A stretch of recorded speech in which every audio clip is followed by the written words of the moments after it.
রাধে রাধে বন্ধুরা, কেমন আছো সবাই তোমরা? আজকে আমি একটা রেসিপির ভিডিও নিয়ে এসেছি। তো এটা বিকালে নাস্তা বলতে পারেন, আর সমোসাও কিছুটা বানিয়েছিলাম, সেটাই আমি আপনাদের সামনে তুলে ধরবো। আমার ঘরের ছোট্ট ছোট্ট শিশুদের আবদারে আমি বানিয়েছিলাম, তো ভেবেছি আপনাদের সঙ্গেও শেয়ার করে নিই। তো এখানে আমার মশলাগুলো ড্রাই রোস্ট করা হয়ে গেছে। মশলার মধ্যে ছিল জিরে, ধনে, শুকনো লঙ্কা, তেজপাতা। তারপর একটা বাটিতে আমি নিয়ে নিয়েছি, বড় বাটির 1 বাটি ময়দা, ছোট বাটির 1 বাটি আটা নিয়ে এটা বড় মশাইকে বলেছি মেখে দিতে। এর মধ্যে নুন, রিফাইন অয়েল দিয়ে ভালো মতো ময়ান দিয়ে তারপর ঠান্ডা জল দিয়েই মেখে নিচ্ছে, ভালো করে মেখে নিচ্ছে। তারপর আমি এটার মধ্যে সাদা তেল ব্রাশ করে হাত দিয়ে একটু মেখে ঢেকে রাখবো। ততক্ষণে আমি কি করব, পুরটা বানিয়ে নেব। তো এখানে পুরটা বানাবার জন্য আমি কড়াইটা গ্যাসে চাপিয়ে দিয়েছি। এখন ঢেকে রেখে দেব কিছু সময়ের জন্য রেস্টে। ততক্ষণে আমি পুরটা এখানে রেডি করে নিয়েছি। দিয়ে দিয়েছি কড়াইয়ে রিফাইন অয়েল দিয়ে, তারপরে এর মধ্যে কালো জিরে দিয়ে দিয়েছি। দিয়ে সিদ্ধ করা আলুগুলো ভেঙে রেখেছিলাম খোসা ছাড়িয়ে সেটা দিয়ে দিলাম। দিয়ে নুন হলুদ দিয়ে ভালো করে নাড়িয়ে চাড়িয়ে এটাকে ভালো করে ভেজে নেব, একটু হালকা লাল লাল করে ভেজে নেব। এখানে নাড়াতে চাড়াতে বুঝতে পারলাম আর একটু তেলের প্রয়োজন আছে, সেজন্য আমি আবারও একটু সাদা তেলের উপর দিয়ে দিলাম। তারপর আবার নাড়িয়ে চাড়িয়ে ভেজে নিচ্ছি। ভাজা হয়ে যাওয়ার পর এর মধ্যে আমি ভেজে রাখা সেই মশলাগুলো দিয়ে দেব। ভেজে রাখা মশলাগুলো দিয়ে দিলাম। তারপর এর মধ্যে ভেজে খোসা ছাড়িয়ে রাখা বাদাম কিছু দিয়ে দেব উপর থেকে দিয়ে, তারপর ভালো করে মিক্স করে নামিয়ে রাখবো ঠান্ডা হওয়ার জন্য। কারণ গরম অবস্থায় পুরটাকে ভরানো যাবে না, তাই আমি একটা থালার মধ্যে রেখে দেব ঠান্ডা হওয়ার জন্য। পুরটা যতক্ষণে ঠান্ডা হতে থাক ততক্ষণে আমি ময়দার ডোটাকে লিচি কেটে নেব। এখানে আমি আটা রুটি বানানোর মতন ডো গোল গোল করে বানিয়ে নিয়েছি। তারপর এখানে নাস্তাটা আগে বানাচ্ছি, দেখাবো কিভাবে বানাচ্ছি। ছোট বাচ্চাদেরকে এরকম ছোট ছোট করে বানিয়ে দিলে খুব খুশি হয়।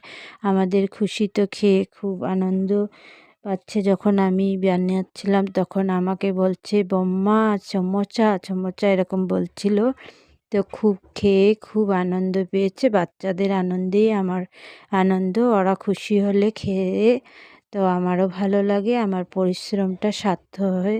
যে আমি যে এত কষ্ট করে বানিয়েছি, বাচ্চাদের আনন্দ দেখে সেটা আমার সার্থক হয়ে যায়। তো এখানে দেখেন কিভাবে আমি ভাঁজটা দিচ্ছি, এটা দেখেই বুঝে নিতে হবে। দেখেছেন নিশ্চয় বুঝতে পারছেন যে কীভাবে আমি দিয়েছি ভাঁজটা। এটা কয়েকটা আমাদের খুশির জন্য বানিয়ে নিয়েছি। তারপর আমি বানাবো সমোসা। সমোসাটাও দেখেন কিভাবে বানাচ্ছি। আর এইগুলো যে জয়েন্টগুলোতে আপনারা একটু জল মেখে জল লাগিয়ে তারপর এগুলো জয়েন্টগুলো করতে পারেন, তাহলে কি হবে, এগুলো তেলের মধ্যে দিলে ছাড়বে না। আর তেলের মধ্যে দিলে হয় অনেক সময় হয় এগুলো ছেড়ে যায়, কিন্তু যে জলটা দিয়ে তারপর জয়েন্টগুলো জয়েন করলে তাহলে ছাড়বে না। এখানে আমাদের খুশির জন্য ছোট্ট ছোট্ট করে নাস্তা বানানো হয়ে গেছে। তারপর আমি বাকিগুলো সমোসা বানিয়ে নেব। সমোসাটা আমি কি করে বানাচ্ছি সেটাও আমি আপনাদের সঙ্গে শেয়ার করছি। প্রথমে লম্বা লম্বা করে যেরকম আমরা আটা রুটি বানাই সেরকম করে বানাবো, কিন্তু গোল না, একটু লম্বা করে বানাবো। বানিয়ে মাঝখান দিয়ে চাকু দিয়ে কেটে নেব। এখন আমি মাঝখানে চাকু দিয়ে কেটে নিয়েছি। তারপর এটা ভাঁজ করব, দেখে নিন কিভাবে ভাঁজ করছি।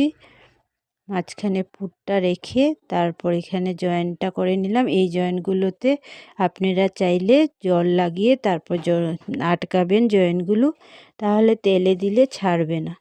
আমার কয়েকটা ছেড়ে গেছিলো, কিন্তু পুরো ছাড়েনি, হালকা হালকা ছেড়ে গেছিলো। তো জল দিয়ে তারপর জয়েন্টগুলো আটকাবে। এরকমভাবে আমি সমস্ত সমোসা বা সিঙ্গারাগুলো বানিয়ে নেব। আরেকটা দেখাচ্ছি। এখানে গরম তেল আমি বসিয়ে দিচ্ছি কড়াইয়ে। তো তেলটা পুরো গরম করা যাবে না, পুরো গরম তেলে দেওয়া যাবে না, হালকা গরম হবে তেলটা, তখনই আমি সিঙ্গারাগুলো দিয়ে দেব ভাজার জন্য। হালকা গরম অবস্থায় দেবেন। আর হলো চুলার আঁচটা একদম কমিয়ে লো টু মিডিয়ামে রেখে ভাজতে হবে। পুরো আঁচ বাড়ালে কিন্তু এগুলো উপর থেকে জ্বলে যাবে আর ক্রিসমি হবে না। দেখেন আমার সিঙ্গারাগুলো কীরকম হয়েছে দেখতে, অবশ্য কমেন্টের মাধ্যমে জানাবেন। এইভাবে আমি সমস্ত সিঙ্গারাগুলোকে বানিয়ে ভেজে নিয়েছি। এক ব্যাচের ভাজা হয়ে গেছে।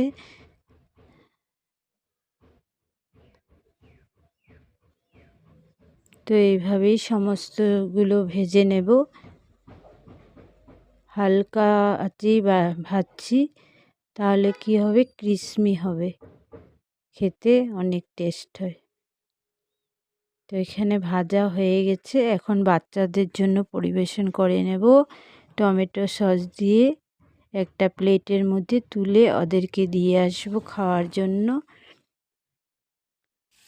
এখানে আমি প্লেটের মধ্যে টমেটো সস, বাটির মধ্যে টমেটো সস, প্লেটে সিঙ্গারাগুলো দিয়ে সুন্দর করে সাজিয়ে গুছিয়ে বাচ্চাদের জন্য নিয়ে যাচ্ছি। বাচ্চাদেরকেও অল্প সাজিয়ে গুজিয়ে দিতে হয়, শুধু বড়োদেরকে না, ওরাও ভালো পছন্দ করে। তো আজকের রেসিপির ভিডিওটা আপনাদের কেমন লেগেছে অবশ্যই কমেন্টের মাধ্যমে জানাবেন। আজকের ভিডিওটা তাহলে আমি এখানেই শেষ করছি। বাই, রাধে রাধে। সবাই সুস্থ থাকুন, ভালো থাকুন, সাবধানে থাকুন।